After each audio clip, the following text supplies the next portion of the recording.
우리 수요기도의 시간입니다. 함께 찬양 한 곡 하고 말씀 듣도록 하지요. 찬송가 151장 같이 부르시겠습니다. 만왕의 왕 내 주께서 우리 사순절 기간에 자주 불러야 될 찬양이기도 한 것 같습니다. 같이 찬양하시지요.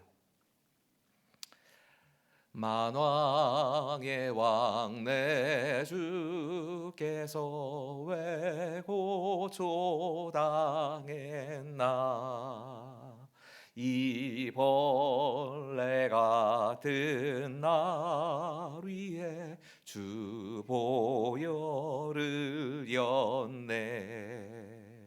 십자가 내가 처음 볼 때에 나의 맘에 큰 고통 사라져 오늘 믿고서 내 눈 밝았네. 참 내 기쁨 영원하도다. 주 십자가 못 박힘은 속죄함 아닌가. 그 긍휼함과 그 은혜 말할 수 없도다.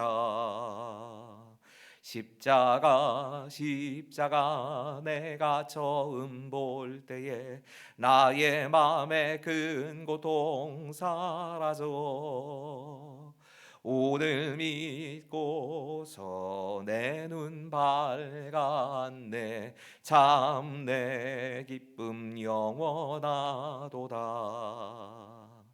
늘 울어도 그 은혜 다 갚을 수 없네. 나 주님께 몸 바쳐서 주의 이름 쓰리. 십자가 내가 처음 볼 때에 나의 맘에 큰 고통 사라져 오늘 믿고서 내 눈 밝았네. 참 내 기쁨 영원하도다.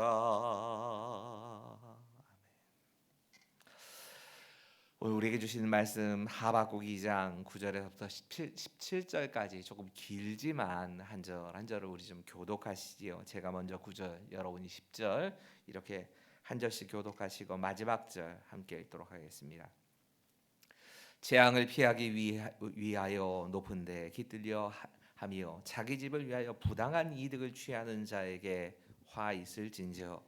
내가 많은 민족을 멸한 것이 내 집에 욕을 부르며 내 영혼에게 죄를 범하게 하는 것이 되었도다. 담에서 돌이 부르짖고 들에서 들보가 응답하리라. 피로 성읍을 건설하며 불의로 성을 건축하는 자에게 화 있을진저. 민족들이 불탈 것으로 수고하는 것과 나라들이 헛된 일로 피곤하게 되는 것이 만군의 여호와께로 말미암음이 아니냐. 이는 물이 바다를 덮음 같이 여호와의 영광을 인정하는 것이 세상에 가득함이니라. 이웃에게 술을 마시게 하되 자기의 분노를 더하여 그에게 취하게 하고 그 하체를 드러내려 하는 자에게 화 있을진저. 내게 영광이 아니요 수치가 가득한즉 너도 마시고 너의 할례 받지 아니한 것을 드러내라. 여호와의 오른손의 잔이 내게로 돌아올 것이라. 더러운 욕이 내 영광을 가리리라. 함께 읽겠습니다. 이는 내가 레바논에 강포를 행한 것과 짐승을 죽인 것 곧 사람의 피를 흘리며 땅과 성읍과 그 안의 모든 주민에게 강포를 행한 것이 내게로 돌아오리라. 아멘.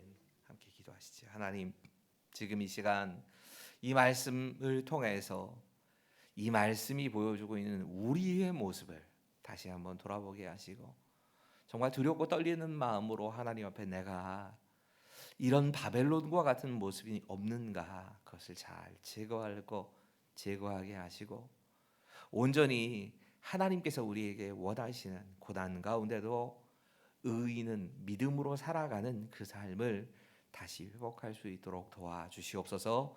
함께 하실 것을 믿으며 예수님의 이름으로 감사하며 기도하옵나이다. 아멘. 한 목사님의 설교를 듣다가 정말 이 말이야말로 정확한 표현이다 싶은 말씀을 들으면서 그래 이게 맞지 하고 동의를 했던 기억이 있습니다. 목사님 뭐라고 설교하시냐면 우리의 과거의 역사에 있어서 하나님께서 행하신 가장 위대한 일은 하나님이신 예수님께서 이 땅에 오신 일이다.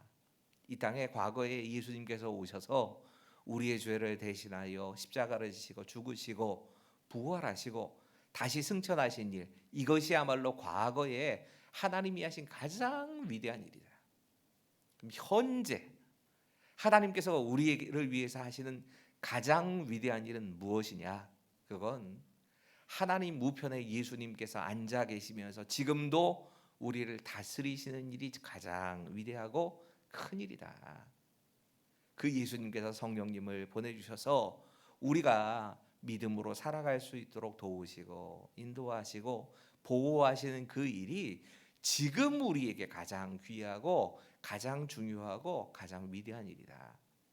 미래에는 하나님께서 하실 가장 위대한 일이 무엇인가를 말할 차례가 됐을 때 좀 엉뚱한 말씀처럼 드리는 말씀이 들려왔습니다. 이렇게 말씀하시더라고요.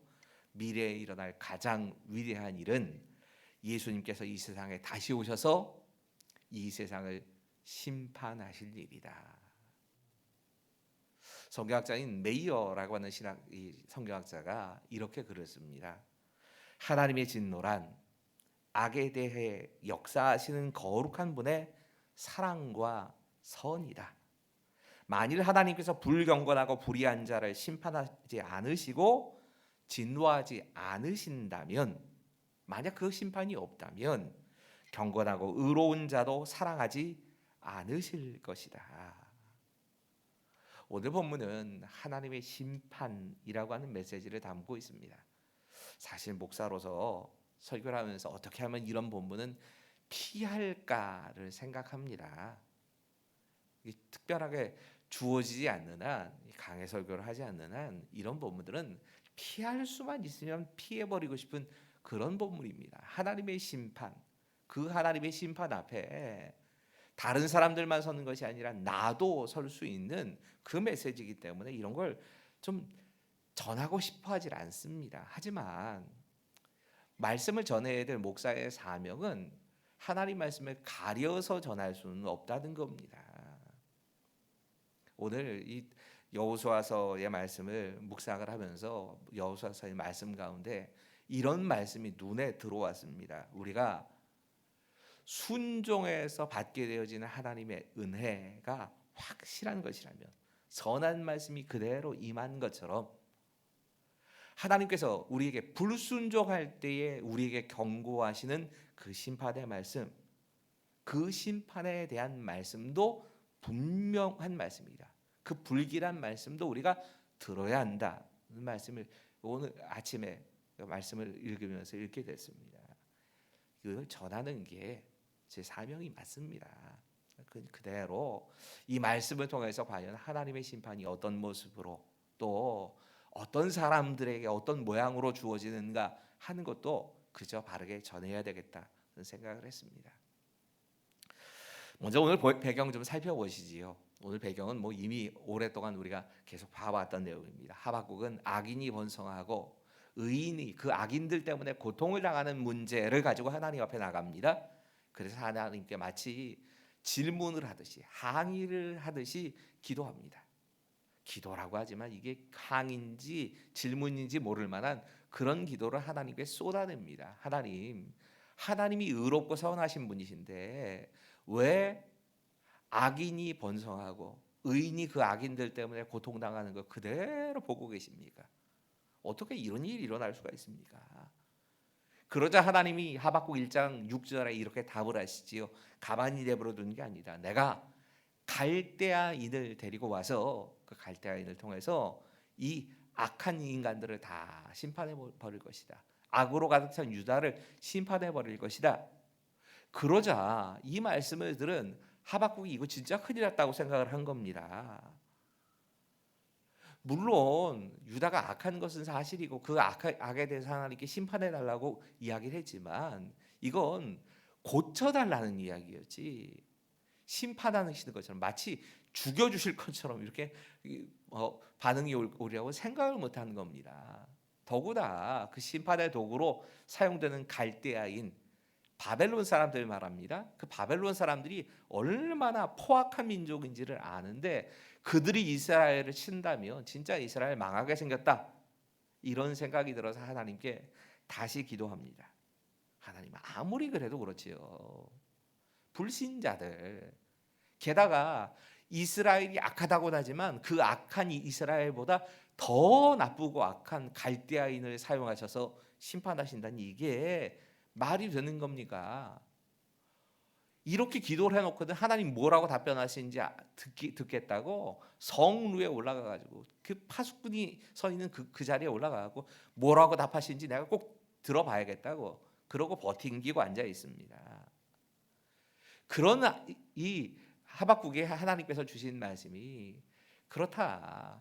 바벨론은 교만하다. 그리고 그 교만함 때문에 이 모든 것이 다 이렇게 망하는 이런 일들이 벌어지겠지만 의인은 교만함이 아니라 세상의 가치가 아니라 믿음으로 말미암아 살는다. 어떤 경우에든 우리가 믿음을 가지고 살아야 한다. 이걸 말씀해 주십니다.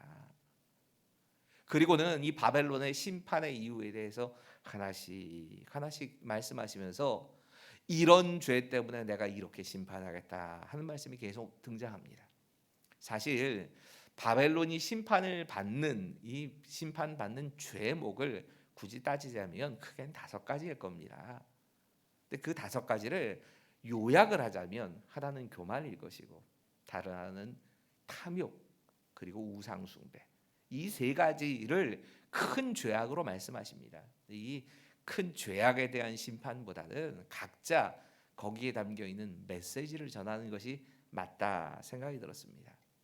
이 하나님의 이 메시지 자체에 우리가 좀 주목하면서 말씀을 좀 읽어보려고 합니다.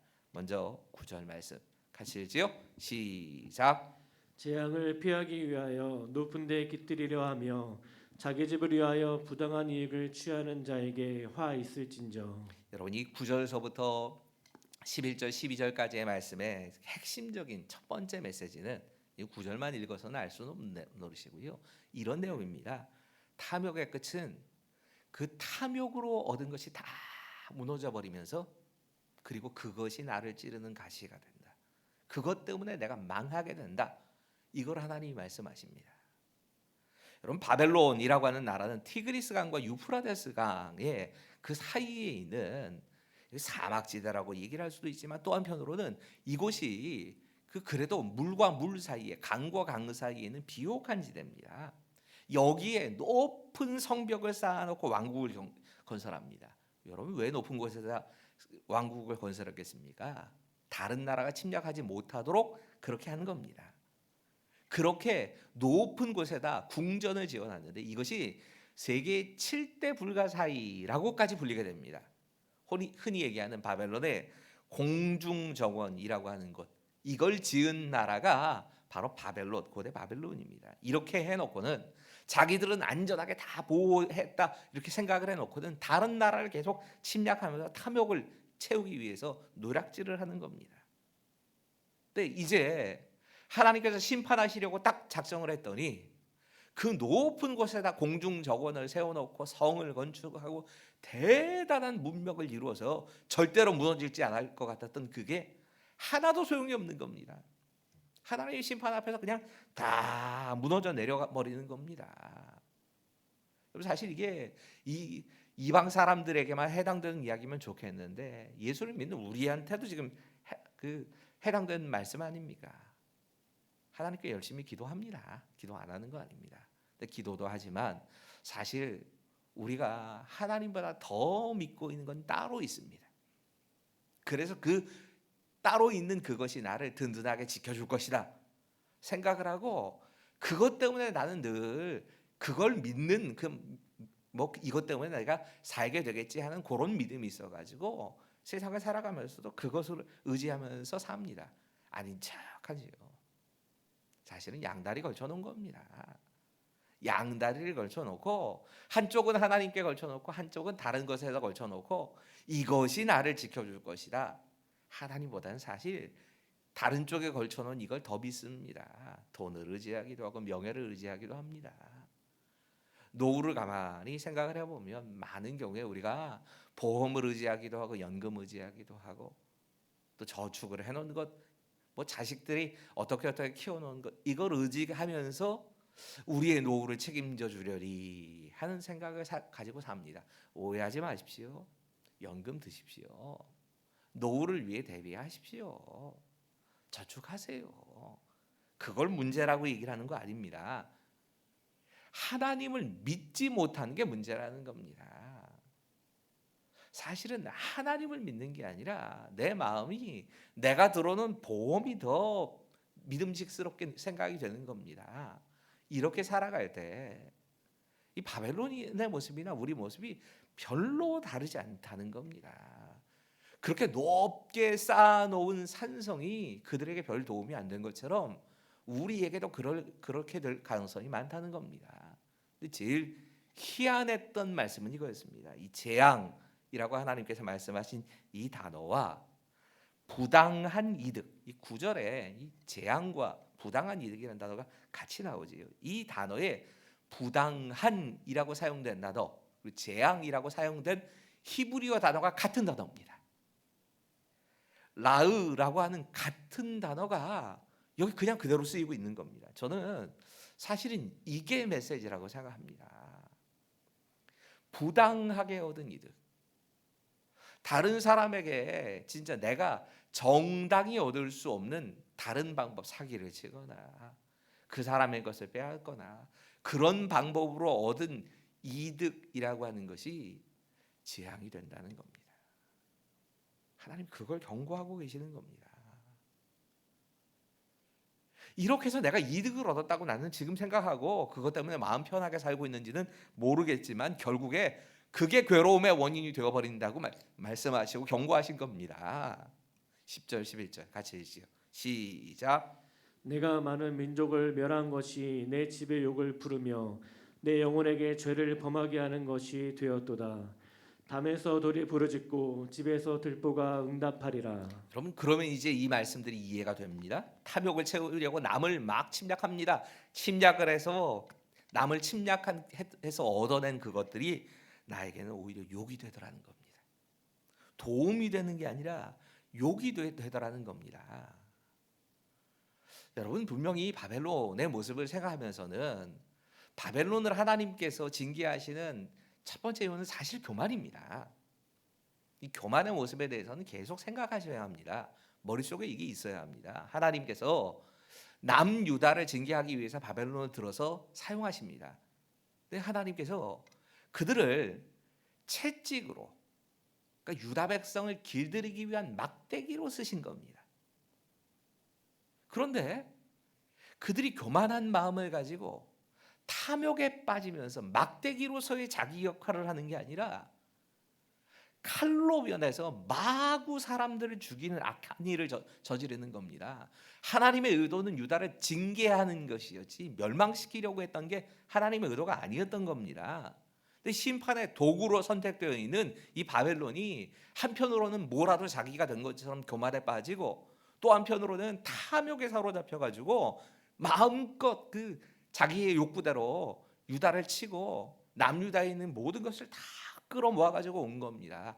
그리고 결국에 그것 때문에 하나님의 심판을 자초하게 됐다는 겁니다. 여러분 이게 우리에게도 늘 두렵고 떨리는 마음으로 이 말씀은 늘 받아들여야 합니다. 그러지 않으면 좋겠지만 어떤 경우에 하나님께서 우리를 어떤 사람을 징계하기 위한 막대기나 채찍으로 사용하려고 하실 때가 있습니다. 우리가 그렇게 쓰여야 될 때가 때론 있을 겁니다. 그때마다 생각해야 되는 게 이겁니다. 교만해지면 큰일 난다. 내가 뭐라도 된 것처럼 저 사람보다 내가 나아서 그래서 하나님의 심판의 도구로 선택된 것이 아니다. 그저 하나님이 저 사람을 징계하기 위한 도구로 쓰시는 거다. 절대 교만해지면 안 돼. 저 사람에게 있는 저런 악한 모습이 나한테도 있어. 이러면서 교만에 빠지지 않으려고 몸부림쳐야 합니다. 또 하나는 탐욕에 빠지지 않아야 합니다. 내가 내 욕심을 차리려는 마음으로 징계의 도구가 되면 그럼 그 나의 욕심이 결국에 하나님 앞에서 나를 심판하시는 이유도 된다는 얘기입니다. 참 특이한 표현이 11절에 등장합니다. 굉장히 이상한 표현인데요. 이렇게 말씀합니다. 담에서 돌이 부르짖고 들에서 들보가 응답하리라. 이해가 안 되는 표현이었어요. 그래서 이게 도대체 무슨 뜻인가 하고 이 하박국의 요 부분은 주석이나 뭐 다른 책들을 참고하지 않고는 저도 잘 이해를 못 하겠더라던데요. 이 바벨론이라고 하는 나라가 다른 나라를 침략해서는 그 나라에 있는 것에서 좋은 것이라고 하는 걸 다 뺏어왔답니다. 근데 어떤 것까지 뺏었냐면 돌들 중에도 저건 좀 좋아 보이는 돌이라 그럼 좋은 돌까지 노략질하는 겁니다. 이 자신네 집에 들보로 그걸 가져가다가 뭘 쓰고 뭐 이랬다는 겁니다. 그런데 하나님이 심판하실 때가 되니까 그 돌들이 와장창하고 다 무너져 버린 겁니다.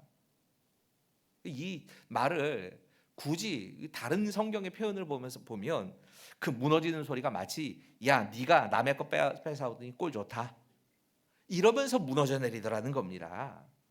남의 나라의 좋은 나무 뺏어오고 남의 나라의 돌이라고 해도 좋다 보이는 건 다 뺏어와 가지고선 지금 집을 지어놨는데 그것들이 무너지면서 야 네 꼴 참 볼만하다. 네가 남에게서 악을 행하더니 네 들보에 치여 죽게 생겼다 야. 이러면서 무너져 내리는 겁니다. 여러분 우리가 하나님 앞에서 이 탐욕을 경계하는 말씀으로 이 말씀을 그래서 봐야 하는 겁니다. 그때는 좋은 것이라고 생각했습니다. 그때는 나한테 유익이 된다 생각을 하고 내가 탐욕을 부려서 끌어모아서 갖고 왔습니다. 그런데 하나님 심판하실 때가 되면 그거 다 와장창창 무너져 내리면서 그것이 진짜 나를 찌르는 가시가 되더라는 겁니다. 그것 때문에 내가 괴로워지는 겁니다. 사실 아무리 채워도 채워지지 않는 게 욕심이지요. 탐욕입니다. 앞에 부분은 읽지는 않았지만 마치 그 탐욕, 욕심이라고 하는 것이 지옥과 같다, 음부와 같다고 얘기를 하거든요. 여러분 지옥에 뭘 채워 넣는다고 해서 그게 만족하겠습니까? 아무리 많은 사람들을 다 집어삼켜도 지옥은 채워지지 않습니다. 욕심이 꼭 그런 꼴이라는 겁니다. 계속 채워지지 않습니다. 그러니까 만약이라도 우리가 행복을 생각하면서 행복한 게 내 욕심 다 채워지면 행복하다고 생각하면 그 큰 오산입니다. 오히려 행복하려면 자족하는 것을 배워야 합니다. 이만큼 주셨으면 하나님 앞에 감사하다 만족하는 것을 배워야 하지. 그래야 감사가 나오는 것이고 행복한 것이지.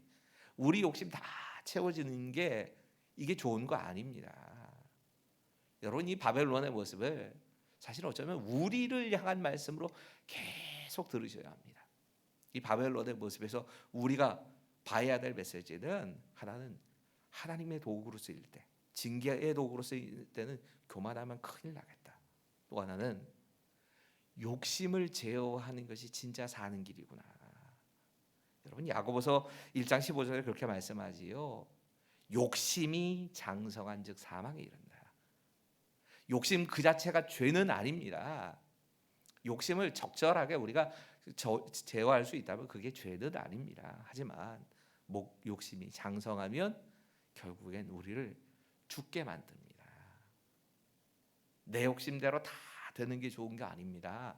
하나님께서 내 욕심을 다 들어주셔서 채워주신다면 우린 망합니다. 하나님이 그것을 적절하게 제거해 주시는 것, 기도하는 대로 다 들어주지 않으시고 우리의 꼭 적절할 만큼 들어주시는 것에 대해서 감사해야 합니다. 두 번째 메시지입니다. 같이 읽죠. 시작. 긍휼이 없는 자에게는 긍휼이 없는 심판이 찾아옵니다. 여러분 이어지는 이 12절부터 14절까지의 말씀을 쭉 읽다 보면 바벨론이 자신이 행한 짓들 그대로 당합니다. 진짜 이 긍휼이 없는 자에게 긍휼이 없는 심판을 베푸셨다는 게 딱 맞는 이야기입니다. 그런 심판을 당하게 됩니다. 우리 함께 12절과 13절 말씀 같이 좀 읽어볼까요? 같이 읽습니다. 시작. 피로 성읍을 건설하며 불의로 성을 건축하는 자에게 화 있을진저 민족들이 불탈 것으로 수고하는 것과 나라들이 헛된 일로 피곤하게 되는 것이 만군의 여호와께로 말미암음이 아니냐. 여러분, 바벨론이 남의 나라를 막 침략해갖고 사람들을 죽이고 포로로 잡아오고 성읍을 건설하게 하고 이런 식으로 바벨론이라고 하는 그 대단한 세계 몇 대 7대 불가사의 가운데 하나라는 그런 성을 지은 겁니다. 그래서 사람을 대할 때 마치 채찍을 다루는 것처럼 그렇게 동물 다루는 것처럼 대했고 피를 흘리게 하고 죽게 만들고 그렇게 했다는 겁니다. 그런데 하나님께서 바벨론을 심판하실 때 그대로 심판하십니다.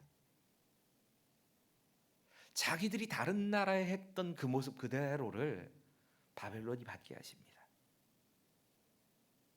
여러분, 우리가 잘못된 방법으로 재산을 축적한다보단 남의 눈에 피눈물을 흘리게 하면서 내가 원하는 일을 이루어내는 게 그때는 별로 그렇게 심각하게 생각하지 않습니다. 내가 얻는 이득만을 생각합니다. 그런데 하나님은 내가 이 이득을 얻기 위해서 흘리게 했던 피와 땀과 눈물을 다 기억하고 계십니다. 여러분, 바벨론이 채찍으로 사용되고 하나님의 도구로 사용되었던 바벨론이 결국 하나님의 심판 앞에 서게 된 이유가 여기에 있습니다. 하나님의 의도는 깨닫지 못합니다. 사실은 채찍으로 들어서 야, 이런 거 잘못한 거 있다 하는 걸 가르치시기 위해서 유다를 가르치시고 주변의 나라들을 깨닫게 하시기 위해서 바벨론이라는 채찍을 드셨는데 이때가 기회다 싶어가지고 지금 바벨론이 마음껏 자기 힘을 다 사용하는 겁니다. 그러면서 자기 힘을 사용하면서 이 기회다 싶어서 다 다른 사람 것들을 빼앗아가면서 사는 겁니다. 여러분, 이것에 대해서 하나님이 결국은 심판하십니다. 말씀이 이렇게 이어진다는 거 기억하십시오. 불탈 것으로 수고하는 것과 나라들이 헛된 일로 피곤하게 되는 것, 결국에 그 모든 것들이 그렇게 악착같이 해서 다른 사람 피눈물 흘리면서 흘리게 했던 것들이 하나님 앞에서 영원하지 못하는 것이고 다 불타 없어지는 것이다. 헛된 것이 되고 만다. 이렇게 말씀하고 계시는 겁니다. 하나님 없이 성을 짓고 집을 짓고 하나님 없이 내가 할 수 있는 최대한의 방법을 다 동원해서 그 나쁜 짓을 했던 것, 결국엔 하나님의 심판 때가 되면 내가 고스란히 다 받게 된다는 얘기입니다. 또 하나의 메시지입니다. 같이 읽어볼까요? 시작.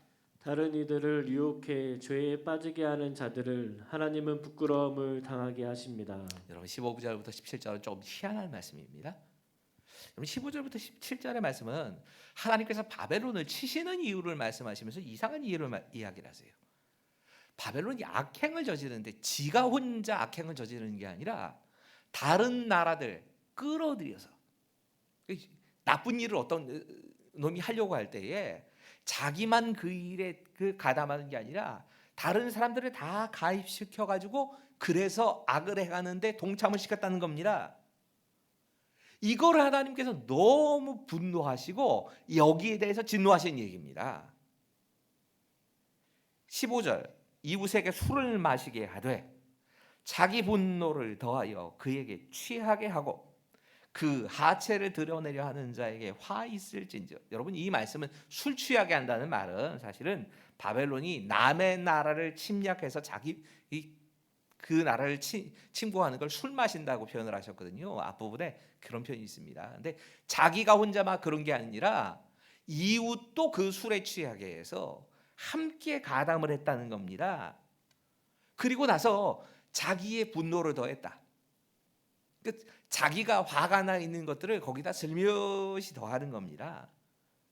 야, 너도 그때 그놈한테 이렇게 당했잖아. 나도 이렇게 당했어. 그러면서 그러니까 이번에 한번 갚아줘야 되지 않을까?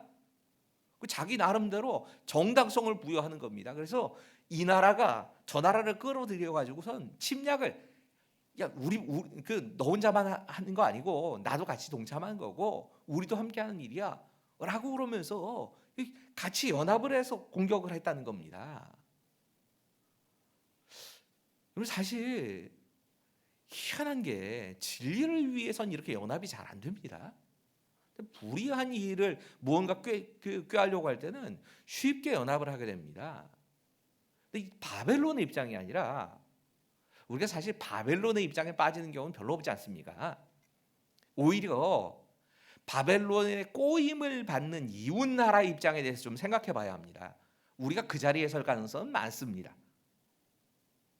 원래도 약간 알이 꼽게 봤습니다. 사실 언제 한번 손 한번 봐줬으면 좋겠다는 생각을 가지고 그런 마음이 아예 없었던 게 아닙니다. 그런데 이거 하나님이 좋아하시지 않지. 또 이런 방법으로 복수를 해주는 걸 하나님 원하시는 거 아니야 라고 딱 속으로 마음속으로 이걸 접고 있었습니다. 그런데 누군가 그 사람에 대한 욕을 하면서 우리 함께 같이 복수해 주자고 그러는 겁니다. 근데 복수를 하자고 하는데 복수하자고 하는 인간을 봤더니 정말 바벨론 같은 사람이 복수하자고 그러는 겁니다. 세계 최대 강대국이. 세계 최강대국이 이번에 한번 내가 이 나라를 손보려고 하는데 너도 같이 한 수 거들어라. 그러니까 나 혼자서는 좀 감당도 어려울 것 같고 아이 그거 하나님 안 좋아하실 거야. 뭐 이러다가 한편으로는 이 나라가 한데 그냥 우린 손만 좀 거드는 건데 뭐 아이 이런 정도야 내가 해도 되지 않을까 하는 슬며시 이런 마음도 있고요. 또 한편으로는 이길 것 같거든요. 손 봐주겠다고 하는 나라가 바벨론인데 세계 최강대국이 한바탕 이 유다란 나라를 손보겠다는데 나도 그냥 모른 척하고 그 편에 껴 있으면 같이 술 취해 가지고 그 나라를 노략질하고 전리품도 가져오고 아야 이거 이득이 크겠는데 솔깃해지는 겁니다. 그러면서 끌려 들어가는 겁니다. 야 누구도 그렇고 저 사람도 저런데 사실 우리가 제일 쉽게 악에 빠지는 게 이런 거 아닙니까? 나만 그러는 게 아니고 저 사람 다 한다는데 뭐 나쯤 하나쯤 더 한다고 뭐가 문제가 되겠어? 이게 뭐 별거 아니지 뭐 예사롭게 생각하고 그렇게 빠져가는 겁니다. 자기가 저지른 잘못이지만 다른 사람도 다 아는 거니까 하면서 슬그머니 한 발 담게 되는 겁니다. 여러분 사실 생각해 보면 이런 유혹에 빠지지 않기 위해서 그리스도인 우리는 다른 사람들이 다 그렇게 살아도 하나님이 금하신 일이라면 하지 않아야 됩니다. 그러겠다고 결단을 해야 합니다. 다른 사람 다 실패한다고 나도 같이 실패할 겁니까? 다른 사람 다 죄 짓는다고 나도 같이 죄를 지어야 하는 겁니까? 여러분 그 결과는 결국 심판이었습니다. 바벨론만 심판을 당하는 게 아닙니다. 여기에 함께 거들었던 모든 나라들이 다 같이 심판을 당하는 겁니다. 이렇게 넘어가는 사람들이 우리 신문, 방송 뭐 여기 수없이 계속 나오지 않습니까? 평상시 같으면 거기에 가다 말았을 겁니다. 그런 일에 빠지지 않았을 겁니다. 힘 있는 사람이 제안을 하니까 그 사람이 이걸 한다니까 그러면 나도 그냥 슬쩍 한 발 담그면 나한테도 무슨 이익이 있지 않을까? 이런 마음으로 빠져 들어간 겁니다. 근데 말씀이 이렇게 이어지지요. 그 하체를 드러내려 하는 자에게 화 있으신지요. 하체 드러낸다는 건 부끄러움을 당한다는 얘기입니다. 바벨론에게 속아서 연합국이 돼가지고 남유다를 침범을 했는데 결국 어떻게 됐느냐? 하체만 드러났다는 겁니다. 큰 부끄러움이 됐다는 겁니다. 자랑거리 아닙니다. 그것 가지고 자랑할 수 없게 됩니다. 우리가 적어도 진짜 하나님 앞에 정직하게 살려고 애를 쓰다 보면 부당한 방법으로 이득을 얻고 하나님 원치 않으시는 방법으로 내가 부자 되고 또 이런 방법으로 내가 승진했다 하는 것이 부끄러움이 될 만한 일은 안 하는 게 좋습니다. 하지 않아야 됩니다. 그렇게 빠져들지 말라는 겁니다. 하나님이 원치 않으시는 방법으로 수단 방법 가리지 않고 성공하면 그건 결국 부끄러운 일, 결국 누리지도 못하는 일. 이렇게 하나님이 보라고 말씀하시는 겁니다. 말씀이 이렇게 이어집니다. 16절 같이 읽죠. 시작. 내게 영광이 아니요 수치가 가득한즉 너도 마시고 너의 할례 받지 아니한 것을 드러내라. 여호와의 오른손의 잔이 내게로 돌아올 것이라. 더러운 욕이 내 영광을 가리리라. 여러분, 바벨론이 침략 전쟁을 벌이면서 뭐 영토도 넓히고 포로도 잡아오고 자신들의 종으로 삼고 뭐 거기에 있는 많은 그 금, 은, 보화 같은 걸 다 싹싹싹싹 쓸어와가지고 풍요를 누리고 교만에 빠지고 승리의 자신감에 막 갇혀 있는데, 때가 되면 그렇게 취한 것들 때문에 더 큰 악으로 갚음을 당하게 된다는 겁니다. 하나님이 회초리를 치신다는 얘기입니다. 근데 참 이게 희한한 표현입니다. 너의 할례 받지 아니한 것을 드러내신다고 말씀하십니다. 사실 뭐 바벨론은 할례 받지 않은 민족 아닙니까? 할례 받지 않은 민족이 할례 받지 않은 게 뭐가 그렇게 수치스러운 일이겠습니까? 근데 이 말씀의 이 뜻이 뭐냐면, 이렇게 하나님께서 한번 딱 그 사용하시고 채찍으로 사용하시고 그냥 내팽개쳐서 버려버리신다는 얘기입니다. 하나님께 버림을 당하게 된다는 뜻이라는 겁니다. 그래서 할례 받지 않은 모습을 이야기를 하면서 참 이거 해석이 굉장히 복잡하던데요. 성경학자들마다 다르게 해석을 합니다. 할례 받은 민족인 이스라엘 백성들은 그렇게 버려지지 않는다, 이렇게 해석을 하는 분들이 계십니다. 물론 맞습니다. 우리가 예수를 믿는 사람들이 당하는 심판과 그리고 예수 믿지 않는 사람들이 당하는 심판에 대해서 아예 사도 바울이 딱 구분을 해줍니다. 크리마와 베마라고 하는 말로 이것만으로도 설교 한참 해야 되지만 사실 다릅니다. 할례 받지 않은 사람들, 즉 하나님의 백성이 아닌 사람들에게 주어지는 심판이라고 하는 건 영원한 벌로 가는 심판입니다. 네, 우리에게 주어지는 하나님의 심판, 마지막 때 만나는 심판은 상이냐 부끄러움이냐 하는 심판을 받게 될 겁니다. 그렇게 해석을 하면서 할례 받지 않은 자의 그 부끄러움을 드러낸다 해석하시는 분들이 계십니다. 뭐 물론 이것도 가능한, 예수 믿지만 이렇게 구별되지 못한 삶을 살았다 하는 이 부끄러움이 드러난다 하는 것으로 봐도 저도 그게 그렇게 크게 틀리지는 않다고 생각합니다. 하지만 이 할례 받지 못한 이 그 부끄러움이라고 하는 걸 한편으로 말하자면, 한편으로는 대단한 것을 누리고 지배하면서 뭐 성공하고 이렇게 살았지만 결국에는 내가 하나님의 채찍에 불과했구나, 내가 아무것도 아니었구나, 버림을 당했다, 이런 것을 느끼게 하신다. 살아있으면서 많은 것을 영광을 누리고 영화를 누리고 그렇게 살아갔지만 결국에는 그 영광이 수치로 변하고 그 뭐 명예가 모욕으로 변하는, 저주로 변하는 그런 일이 이루어진다. 저는 이쪽이 더 가까운 해석이라고 생각합니다. 말씀 이어집니다. 17절 같이 읽죠. 시작. 이는 내가 레바논에 강포를 행한 것과 짐승을 죽인 것 곧 사람의 피를 흘리며 땅과 성읍과 그 안에 모든 주민에게 강포를 행한 것이 내게로 돌아오리라. 참 특별한 표현이 이는이란 말로 시작되지요. 네, 여기 이라고 하는 말은 히브리어 접속사인 키라고 하는 말을 번역한 겁니다. 네, 원래 이 키라고 하는 접속사는 왜냐하면이라고 봐야 됩니다. 그러니까 지금 앞에 있는 어떤 일들에 대해서 얘기하면서 왜냐하면 바벨론이 멸망하게 되는 이유가 뭐냐? 그래서 왜냐하면 하고 말씀을 하신 겁니다. 무엇 때문에 이런 심판을 당하게 되시느냐? 레바논에 강포를 행했다. 그것 때문에 네가 사람의 피를 흘린 것이나 뭐 여기 이건 다 이해가 되는 말씀 아닙니까? 근데 레바논에 강포를 행한 것과 짐승 죽인 것 뭐 이런 모습을 쭉 말씀하시는 겁니다. 이 레바논의 이 의미하는 게 뭐냐? 물론 그냥 문자 그대로 레바논 산지, 이 지중해 쪽에 있는 이스라엘과 붙어 있는 이 레바논이라고 하는 그 땅을 점령하면서 악한 일을 행한 것, 여기에 대해서 얘기한다고 봐도 됩니다. 그럼 고대 레바논은 울창한 숲이 있는 나라입니다. 실제로 성지순례 가면 이 레바논을 잠깐 들러서 가게 되는데 레바논은 중동이라고 잘 느껴지지 않을 정도로 굉장히 좀 자연 환경이 괜찮습니다. 보기가 나더라고요. 근데 그런 곳 여기를 침공해 가지고 완전히 초토화시키면서 나무를 다 가져다가 무기로 사용될 거 뭐 다 끌고 가고 뭐 이랬던 그런 일이 있기 때문에 그 레바논 산지를 공격하는 것 이렇게 얘기를 합니다.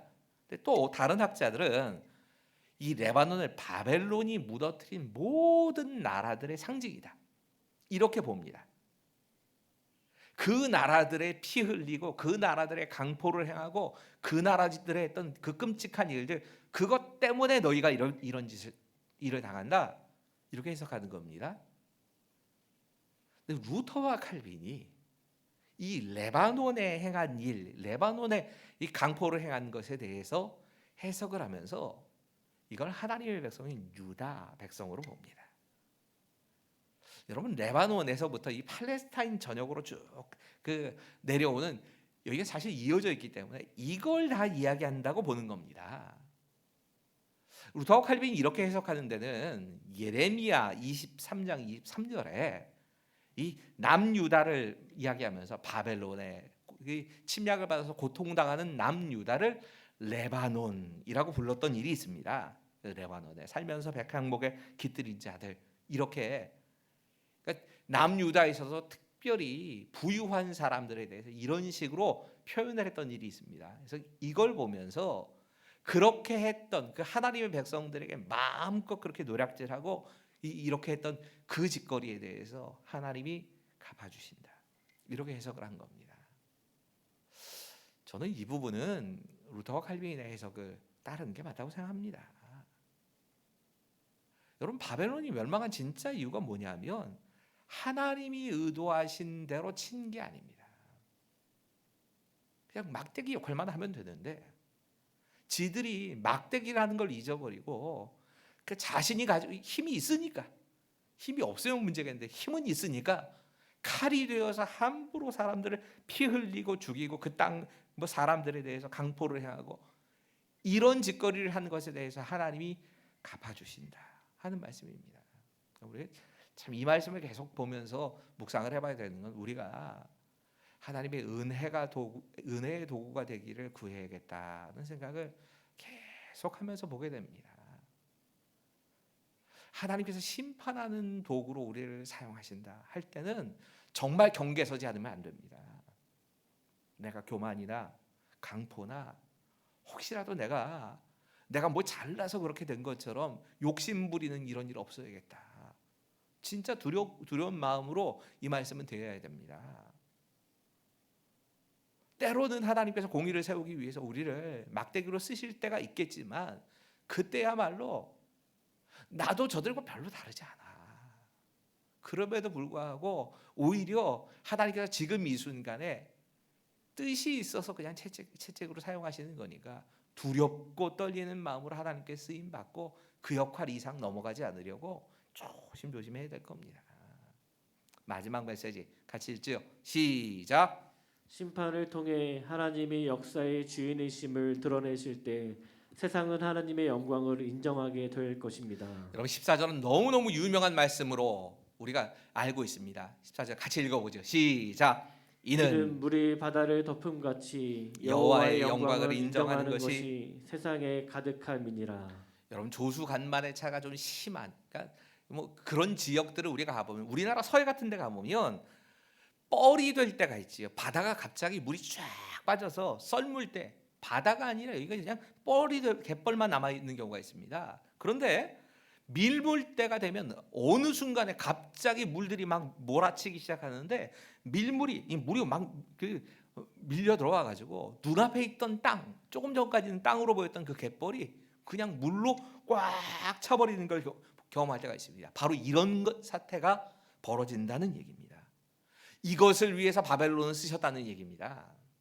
저는 많은 경우에 이 말씀 2장 14절과 우리 2장 4절 의인은 믿음으로 살리라는 말씀을 많이 연결지어서 해석을 많이 했었습니다.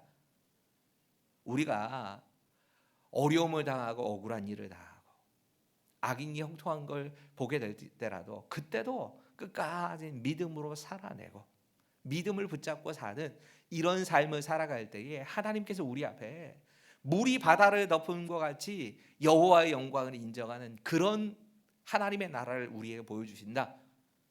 이런 측면에서 주로 많이 해석을 했습니다. 그런데 조금 흐름 전체를 보니까 그것만 아니라는 생각이 들었습니다. 이 유다의 역할보다 훨씬 큰 건 바벨론의 역할인 겁니다. 왜 하나님께서 바벨론을 심판의 도구로 사용하셨느냐? 그 심판의 도구로 사용하신 이유가 오히려 그 바벨론 때문에 물이 바다를 덮음 같이 하나님의 영광을 아는 그 지식이 세상에 가득하게 된다. 이 일을 위해서 그렇게 하셨다는 겁니다. 잘 이해가 안 가더라고요. 마침 이 부분을 이 대구 동북교회 김서택 목사님이 참 기가 막히게 이해할 수 있는 예화를 들어서 설명을 하는 겁니다. 자기가 만든 이야기 같아요. 근데 참 기가 막힌 설명을 합니다. 이렇게 설명합니다. 주인이 없는 숲이 있다고 생각을 해보자는 겁니다. 그런데 그 주인이 주인이 있는 숲인데 주인이 거의 이곳에 방문을 안 하는 겁니다. 그러니까 사람들이 누구나 이건 주인이 없는 숲이라고 생각을 하면서 그 숲을 마음껏 들어오고 나가면서 그 숲에서 얻을 수 있는 걸 다 그냥 가지고 가는 겁니다. 자유롭게 사용하는 겁니다. 어떤 때는 나무를 해가기도 하고 열매를 따가 먹기도 하고 들짐승을 잡아서 거기에 있는 짐승들을 잡아서 가져가기도 하고 이러고 자유롭게 살았습니다. 그러던 어느 날 그 숲에 아주 힘이 센 그리고 성격은 고약한 한 인간이 나타나가지고 자기가 그 숲의 주인인 것처럼 행세를 하기 시작하는 겁니다. 내가 이 숲의 주인이니까 내 허락 없이는 나무도 해갈 수 없고 열매도 따갈 수 없고 짐승 잡아가면 안 돼. 만약이라도 그런 사람들이 보이기 시작하면 그 사람들 잡아다가 자기 종으로 부리기 시작하는 겁니다.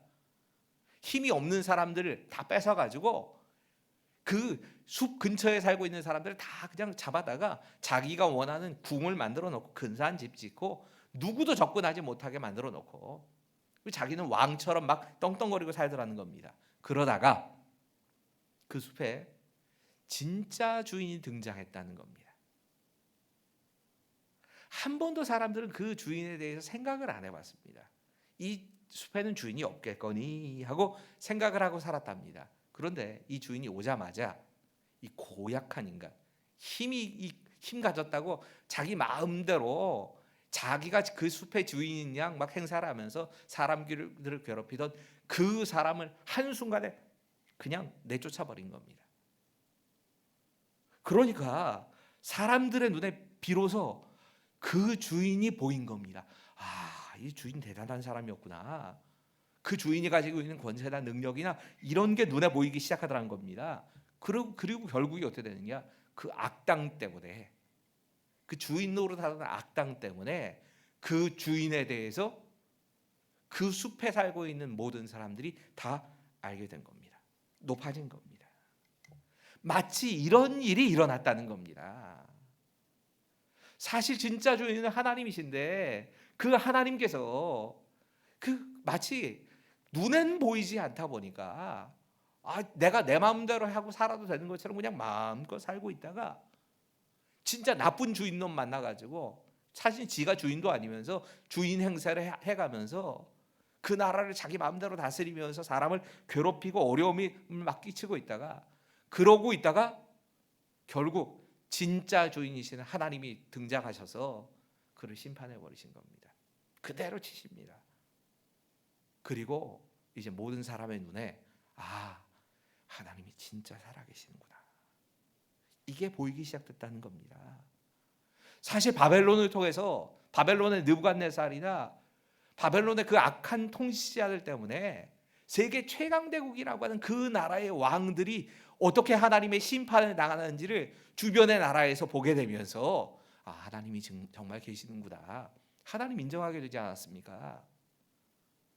유다가 멸망할 때에 그나마 하나님을 아는 지식이 유다 안에서라도 있었는데 그것마저 다 사라지고 이제 하나님을 아는 사람이 없을 거야. 이렇게 생각이 됐는데 결과는 반대였습니다. 여러분, 예루살렘 성전 무너지면 다 끝난 줄 알았을 겁니다. 그런데 엉뚱하게도 그 예루살렘 성전이 무너지자 유대인들이 자기가 살고 있는 곳곳에서 회당을 세워서 성경을 가르치고 하나님에 대해서 공부하기 시작합니다.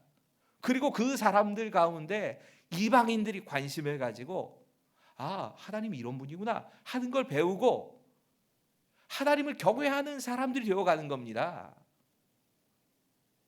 여러분, 예수님께서 오시고 사도 바울이 복음을 증거할 때에 유대인들이 이거 흩어지지 않았다면 각각의 회당에서 이렇게 그 지역에 자기들 나름대로 자기들 신앙 공동체였지요. 그래서 자기들끼리 신앙생활을 하기 위해서 세워놓은 회당을 통해서 이방인들이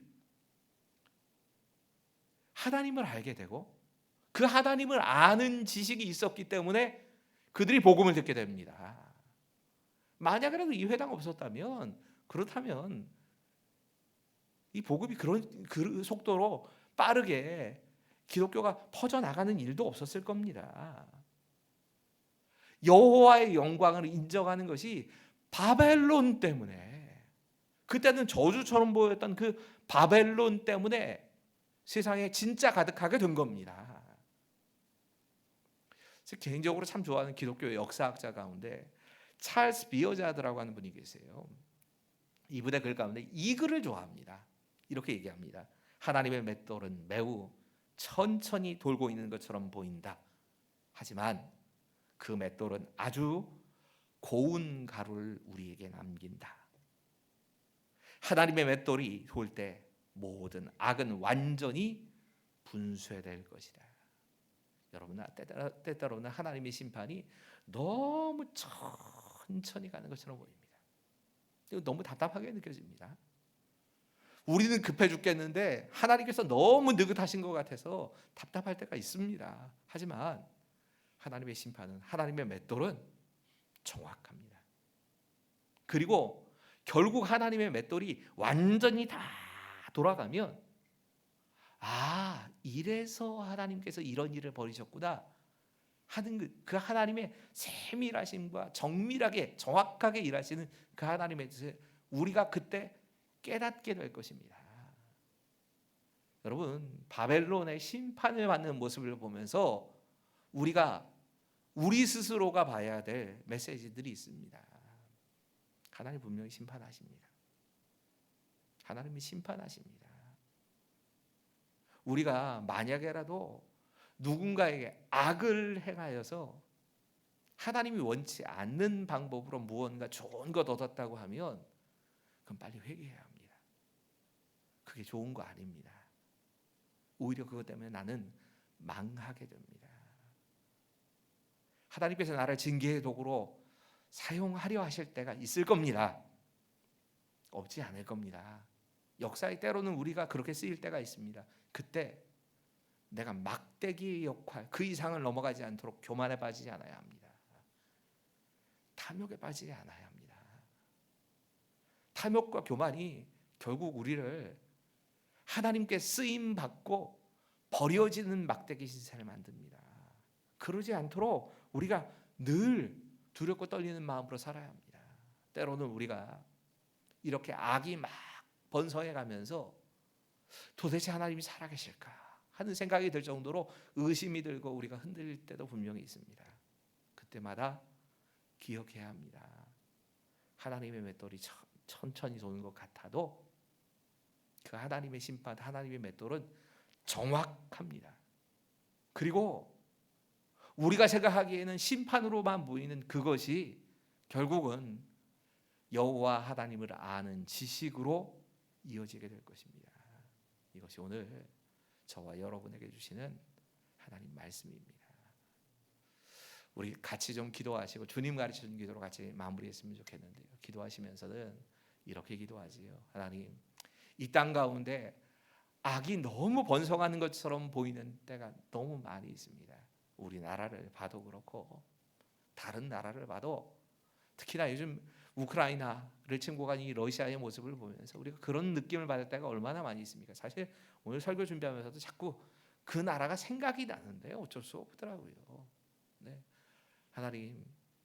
하나님의 심판이 정확하게 이루어지는 그때가 오게 해주시고, 우리가 하나님께 심판 당하는 쪽에 서지 않고 하나님께서 물이 바다를 덮음과 같이 여호와를 아는 지식, 그 지식을 이 세상 가운데 완전히 퍼뜨려 가실 때 우리는 그때도 끝까지 믿음으로 살게 해 주옵소서. 함께 기도하시고요. 전쟁 가운데 있는 우크라이나라고 하는 땅을 위해서 기도해 주시고, 특히나 이 선교사님이 보내오신 그 기도 제목을 보면서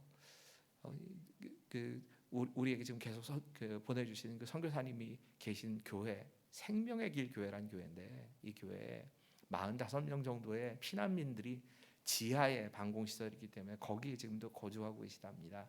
아직도 연락이 되신다고 하는데, 그들의 생존을 위해서도 기도해 주시고, 특히나 생필품이나 여러 가지 것 때문에도 좀 어려움 없도록 위해서도 기도해 주시고요. 사실 거기만을 위해서가 아니라 우리가 정말 그 땅의 평화를 위해서 함께 계속적으로 기도해 주시길 부탁드리겠습니다. 같이 기도하시고 주님 가르치신 기도로 예배 마칩시다. 같이 기도하겠습니다. 아버지 하나님, 하나님의 맷돌 앞에 우리가 두려워 떨리는 마음으로 서 있기를 원합니다. 하나님의 심판대 앞에서 우리가 서 있어야 될 자리와 모습이 어떤 것인가를 생각하면서 서 있게 해주시옵소서. 바벨론이 하나님께 막대기로 쓰인 그 결과인데, 막대기로 쓰이면서 마치 내가 탐욕에 빠지고 내가 교만에 빠졌어. 그래서 그 탐욕의 끝에 그 탐욕의 열매가 무너져 내릴 때에 내가 거기 휩쓸려 가지 않도록 주님 도와주시옵소서. 아버지 하나님께서 정말 이 모습을 보면서 하나님께서 쓰임받을 그 순간이 어떤 모양으로 사용되든지 가능하다면 막대기로 쓰임받고 채찍으로 쓰임받지 않고 은혜의 도구로 쓰임받게 되어지길 위해서 기도하게 하시고, 하나님 긍휼이 없는 자에게 임하는 긍휼이 없는 심판이 임하지 않도록, 내가 때로는 채찍이 되고 막대기가 되는 그 순간에도 긍휼을 가진 모습으로 하나님 긍휼히 여기면서 다른 이들을 섬기며 나아갈 수 있도록 주님 도와주시옵소서. 다른 이들을 유혹에 빠지게 하고 그 유혹에 빠진 것 때문에 다른 사람들을 악으로 인도했던 이들의 모습을 봅니다.